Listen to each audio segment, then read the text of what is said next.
Good afternoon, welcome to the Nest here at ChangeNOW. In this session centered on artificial intelligence, we've gathered diverse voices from numerous different sectors to understand how AI can be applied for social innovation and environmental impact.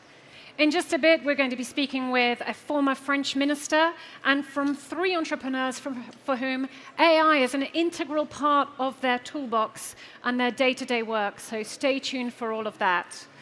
First, let's hear from 2 leaders at global corporations and what they're doing to support AI for social innovation and environmental impact. Please welcome to the ChangeNOW stage Jean-Philippe Courtois, Executive Vice President at Microsoft, and Ritu Raj, Global Head of Sustainability Technology at Unilever. Come on up, gentlemen. Welcome. You want to take these 2?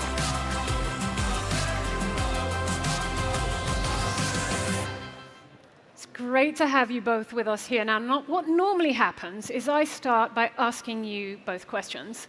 But Ritu, you have a question for our audience. I do. So we are in a session on AI. So why don't we start with a question that how many in the audience are using AI actively to improve your work life and your personal life? With a show of hands. Okay. That's a pretty good lineup. That's more than 50% of our audience are already using it. OK, let's find out how you guys are using it. You're both leaders at multinational corporations. In your positions as global business leaders, how are you using your voices, your networks, your organization, and your resources to support AI's use application for social innovation? Jean-Philippe. Yeah, I mean, I would say I'm privileged, number one, because I work in a company that is mission-centered. Mission is to empower every person, every organization on the planet to achieve more. So I'm working for Satya Nadella at the leadership team level, and I'm basically sponsoring what you call National Transformation Partnership. What is that? It is a way for us to work one country at a time, like Unilever, by shaping great partnership, showing the positive and responsible side of innovation at the core of the economy and the society. What does it mean? Just to give you an example, it would be probably more telling. I was in India. We were chatting actually in the lounge with Ritu about India a few weeks ago. In India, we've been announcing a set of partnerships which are pretty deep. One is about skilling people to demystify AI. So we are on our way to skill 2 million people who are remote from tech to get them to use AI from the inception to more advanced jobs. As an example, as you may know, India is a development hub of the planet outside of the US. And so we are working with more than 75,000 women to be coders in India. Beyond skilling, it's all about also enabling startup to blossom. And we've been launching an initiative to have 1,000 startups, including, I'll come back to that, impact startups, to innovate at the core of social innovation. We are partnering with the government. In India, the challenge is to understand each other. There are, I think, 270 languages, including 22 officials, OK? In English accounting for 14%, right? You correct me. When you counted it. Yes, and Hindi a bit more. So what we did, we're doing with the government with our research team, is a platform, an open source platform, which enables those languages to connect to each other. Okay. And the scenario we use, and it's something we share, is a remote farmer in a very small village in India, speaking his own language in a feature phone, so not the fancy smartphones we all have, but actually a cheap phone. And his language in his dialect is going to be translated into English, and then using a ChatGPT, Microsoft Copilot-like interface, connect his question to the millions of pages of Indian bureaucracy to get access to a subsidize or something it can get done. Okay. For the first time ever, this farmer or this community will be able to access some subsidies. And you can have the same scenarios on education and so on and so forth. And so I don't want to go on and on. We have a broad set of such programs, including one I have more chance to discuss later, called Entrepreneurship for Positive Impact, where we are building a community, more than 1,500 impact entrepreneurs around the globe, including some in India. I'll just name one who will be tomorrow pitching at the Eiffel Tower with his company called FlexGen. And FlexGen is all about water scarcity and water management. Okay. And how you use AI and technology to do that. So I'll stop there because probably too many stories to tell. No, but what I'm hearing from this is skilling, but then also using AI to enable more stakeholders to actually communicate and work together. Right. Ritu, how about yourself? Yeah, thank you for the question, and I love how you mentioned voices, resources, and network. So achieving the sustainable development goals is perhaps one of the biggest challenges that we face. It's also possibly one of the biggest business opportunities that we have. And we all need to collaborate together because these challenges are too big for any one company to solve on its own. We also feel that some of the best ideas and the brilliant innovators comes from social innovators and entrepreneurs. And they have a strong role to play in this ecosystem. In Unilever, we have a great program called Transform, which pretty much embodies what you mentioned, our network, resources, and voices. So Transform is an impact accelerator, which was set up in 2015, led by Unilever and done in collaboration with EY and the UK Foreign Development and the Commonwealth offices. So it's an impact accelerator, and it does a few things. So I'll explain the what, when, where, and how. So what does it do? So it helps impact ventures scale up their operations in Africa, Asia, and beyond. How does it do it? Through grant funding up to £300,000 per initiative. We also connect them with subject matter expertise that resides in Unilever and E&Y. We also connect them with mentoring partners through a Transform hub that operates there. So Transform works across 6 different areas. The first is a waste-free world. The second is about regenerate and protect nature. The third is water, sanitation, and healthcare. Fourth is digital livelihood. The fifth is future of work. And the sixth is raising the living standards of the people that we work towards. And I would just give a shout out to the audience here. If you are an impact entrepreneur working on any of these areas, please give us a shout out, and we are happy to help. Fine, Ritu, after this session, I love the interaction that's going on here. Okay, so what I'm hearing is this transforming initiative that's actually been around for quite a while now, and you've got these hubs. Now, Microsoft and Unilever, you're very different companies, products and services, but maybe possibly the same customers, but coming to you with different needs, with different users, different expectations even. How are you collaborating, and how are you working together to enhance social innovation and actually enable AI to become more robust and a better impact enabler? What are you up to? Yeah, I mean, building on what Du said, I mean, we have, number one, a wonderful relationship between Unilever and Microsoft for decades as customers, and I would say partners. I think one of the best examples has been during COVID-19, sounds like an old history, where we cooperated together using our cloud and AI services to drive actually all the digital twins of the factories to make sure that Unilever could continue to execute on its mission and products to have products delivered across the world. We've been building on that, and actually Ritu is using some of our technologies as well at the core of his mission of sustainability. But recently, based on a wonderful platform that is Transform, we decided at Microsoft to formalize a partnership where we're going to bring the best of what we do. I was just briefly mentioning this initiative I actually launched here in this same place about 2 years ago called Entrepreneurship with Positive Impact. This is the vision we have as a company to bring the core innovation of Microsoft at the service of social innovators, impact entrepreneurs across the world. So we've gathered today 1,500 entrepreneurs from 90 countries, responding to all the UN SDG goals, but particularly, I would say, focusing on climate change, inclusion, social justice, and so on and so forth. What we decided to do is to actually work with Unilever and all the partners on the Transform platform to select a few of the best impact entrepreneurs at the core of the agri-supply chain of Unilever and bring all the assets we have as a company. We have developed an agri-tech platform on our Azure cloud. We're going to bring that together. We have obviously an accelerator actually built on this initiative where we are not only doing hackathons to use Gen AI to accelerate that innovation in the hands of the farmers, an example, But we'll build also a leadership initiative to collect our leaders, very senior people at Microsoft, to become the coach of the entrepreneurs. And we'll do that with Unilever as well. And number 3, going to market together. At the end of the day, it's about having partners for Unilever and Microsoft. We'll build a digital tool set to enable that value supply chain to be a lot more sustainable, a lot more secure, a lot more responsible. So that's why I'm so excited to partner, and more to come in the coming days and weeks. Okay, Thank you.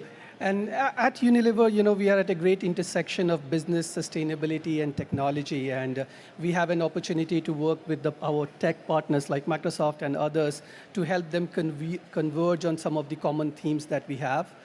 And how do we approach technology in general? So some of our guiding principles are demonstrate leadership. We have a huge, complex supply chain. We have a big network of suppliers and partners and factories that we operate with and operate in. So we want to show leadership in working and identifying the biggest challenges that we need to tackle, and how do we leverage technology to do that. The second point around that is, with the complexity and scale that we operate in, we need common standards. If we just take carbon as an example, lack of standards is one of the biggest challenges we face as a large company. So we are actively working with a number of partners in developing these standards that will help cross-sectors collaborate much better. And the third point is, how do we ensure that the work that we're doing is for the public good as well?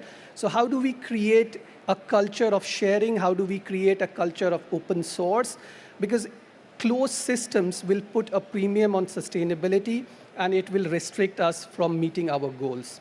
So in approaching these technologies, we always look out to our technology partners like Microsoft. We've been using Microsoft as one of our cloud providers. We use them actively across the breadth of our enterprise technology as well. And I'm very happy that we will be collaborating more and exploring the opportunities between EFPI and Transform as well to enable social transformation even further. Okay, so although you're very different sectors, I mean, from a business level, you're working together, but through your transformation initiative, what I actually hear is that you're sort of rising up also use cases where AI can be applied, which is so important. It's not just about sort of putting AI out there anywhere, but where are the most important places? And then, as you mentioned, having those common standards and ensuring that it's truly being used for good. You're both business leaders, and I want to be thinking about how do we continue this good trajectory of applying AI for social innovation and environmental impact. So what do we need to be equipping and sort of skilling our workforces up with? Both those that are in the workforce today and those that are maybe currently in schools and education coming into the workforce. Ritu, do you have any thoughts? Yeah, so from a technology perspective, we've seen a huge wave of digital transformation over the past few decades, and now Gen AI has practically upended each and every process that we do. So we are approaching this in a fair manner, and how do we make it accessible to everyone? And how we are approaching is through a framework that we have, and we're calling it Go Wide and Go Deep. Through Go Wide, what we're saying is we will provide access to AI technologies and tools and learnings to the full universe of our resources, employees that work with Unilever, so that they have access to the AI tools and they are able to use that effectively and responsibly. Along with Go Wide, we are also looking at Go Deep. So we want to identify areas within our business which will have fundamentally improved opportunities and where we see productivity rise in any one of our business groups or functions. And that's the other area where we would want to apply AI very, very broadly.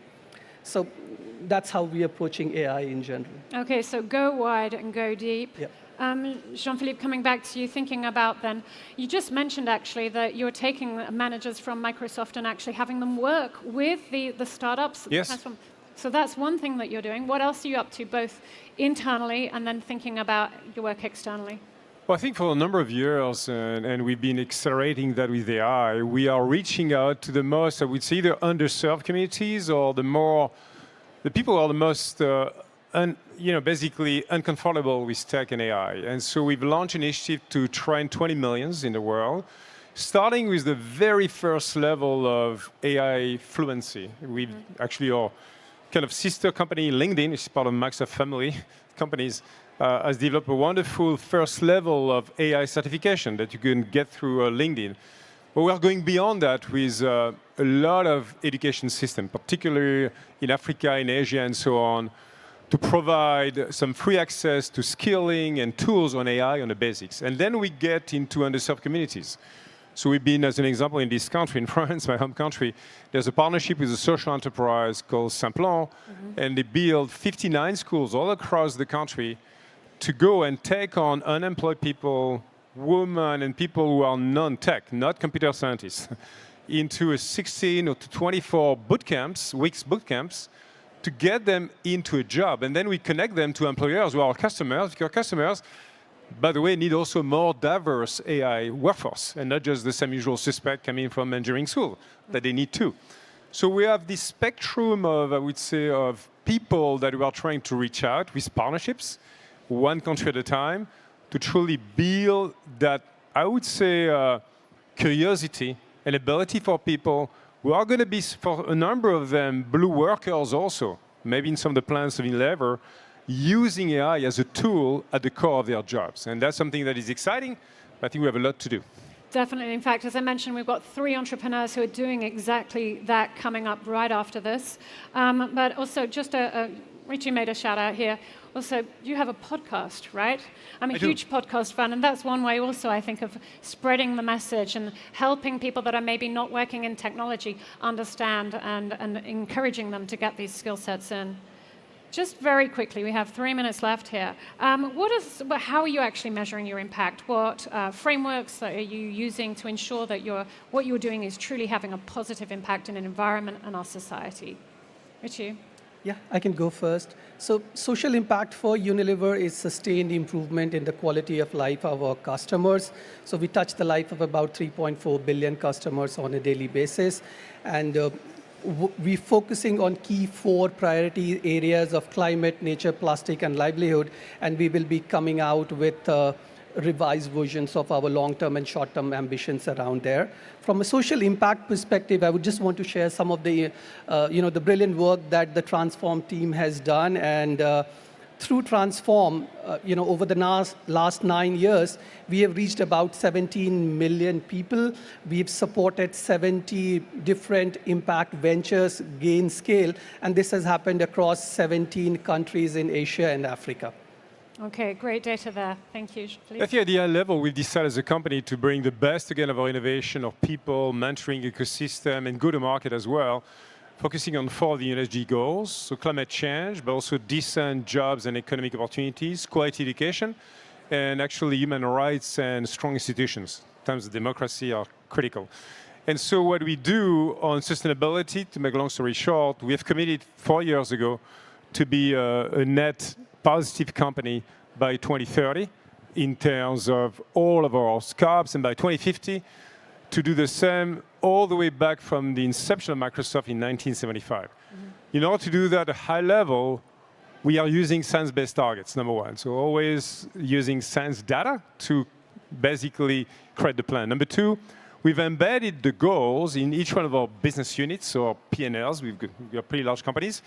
And it's not just about carbon tax, it's actually about accountability as well of our leaders.